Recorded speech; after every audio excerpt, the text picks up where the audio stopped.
Bonsoir Olivier. Bonsoir. Alors certains pourront parler d'un épisode de campagne, mais enfin les images sont quand même marquantes. On les revoyait ensemble, Olivier, de ces sidérurgistes accueillis par les CRS, alors qu'ils se rendaient au QG de campagne du candidat.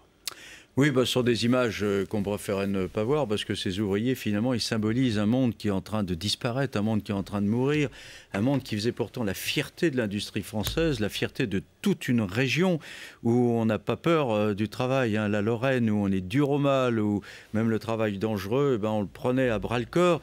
Et avec en compensation, il y avait effectivement cette fierté de participer à la création utile, à la production utile, au progrès.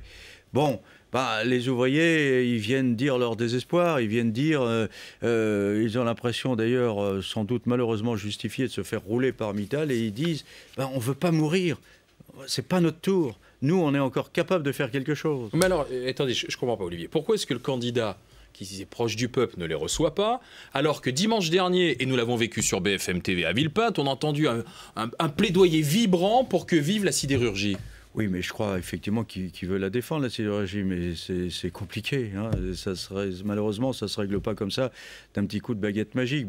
Cela dit, c'est vrai que Nicolas Sarkozy aurait sans doute dû faire recevoir ses ouvriers par quelqu'un, son QG de campagne, pour au moins montrer qu'il ne les négligeait pas. Oui, mais alors vous dites les recevoir par quelqu'un, pourquoi ne les reçoit-il pas lui-même? Mais parce qu'il n'était pas là, il avait à son calendrier, c'est vrai, un déplacement qui était prévu.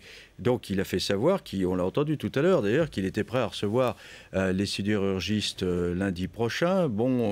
Les CGTistes et les syndicalistes ont dit non, on veut venir jeudi.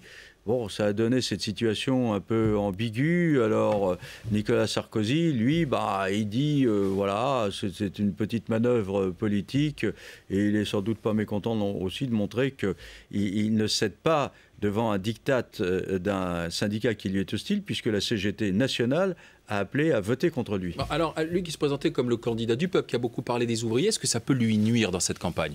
C'est pas sûr. Franchement, je sais pas, mais j'en suis pas sûr, parce que j'observe par exemple qu'à part Aurélie Filippetti, qui est la députée de la région, personne n'a réagi au Parti socialiste aujourd'hui, pas plus qu'au Front de gauche d'ailleurs, pas plus que chez M. Poutou, et pas plus que chez Mme Artaud. Alors ça viendra peut-être, je n'en sais rien, mais en tout cas on ne pourra pas dire qu'il y a eu spontanément une mobilisation de la gauche politique à propos de cet incident.